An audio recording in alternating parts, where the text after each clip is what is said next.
அனைவருக்கும் வணக்கம். கடந்த சில நாட்களாக மேட்டூர் அனல் மின் நிலையத்தில் மற்ற அனல் மின் நிலையத்தில் ஒப்பந்த தொழிலாளர்கள் போராட்டம் செஞ்சுட்டு வந்தாங்க. பணி நிரந்தரம் கோரி. ஏன்னா பல ஆண்டுகளாக அவங்களுடைய கோரிக்கை அது. பணி நிரந்தரம் கோரி போராட்டம் செஞ்சுட்டு வந்தாங்க.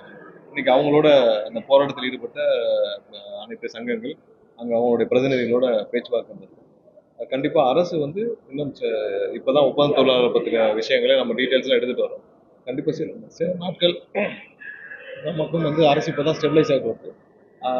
ஒவ்வொரு இடத்துலையும் மின்சார வாரியத்தில் பல சீரமைப்புகளும் நம்ம செஞ்சுட்டு வரோம். ஏன்னா எல்லா இடத்துலையும் சீரமைப்பு செஞ்சுட்டு வரோம். மின்சார வாரியத்தில் நம்ம ஏற்கனவே வெள்ளை அறிக்கையிலே சொல்லியிருந்தோம். கடந்த 5 ஆண்டுகளில் 343 பேர் அளவுக்கு தான் வேலைக்கு பணிக்கு ஆள் எடுக்கப்பட்ட சூழ்நிலையில் இன்னைக்கு மின்சார வாரியத்திற்கும் நம்ம தேவையான பணியாளர்கள் எடுக்க வேண்டிய சூழ்நிலை இருக்குது. பல இடத்துல ஆயிரக்கணக்கான ஒப்பந்த தொழிலாளர்கள் ஒப்பந்ததாரர் மூலியமாகவும் இருக்காங்க, நேரடியாகவும் இருக்காங்க. ஸோ இன்னைக்கு தெர்மல் பவர் ஸ்டேஷனில் மேட்டூர் மற்றும் மற்ற அனல் மின் நிலையங்களில் பணியாற்றிய ஒப்பந்த தொழிலாளர்கள் அவங்களோட பேச்சுவார்த்தை நடத்திருக்கோம். ஸோ அரசாங்கம் கண்டிப்பாக சில மாதங்கள் எங்களுக்கு தேவைப்படுகிறது. ஏன்னா இதில் என்ன செய்யணுன்ற முடிவுகள், ஏன்னா எப்படி இதை எடுத்துகிட்டு போகணுன்ற முடிவுகள் தேவைப்படுகிறது.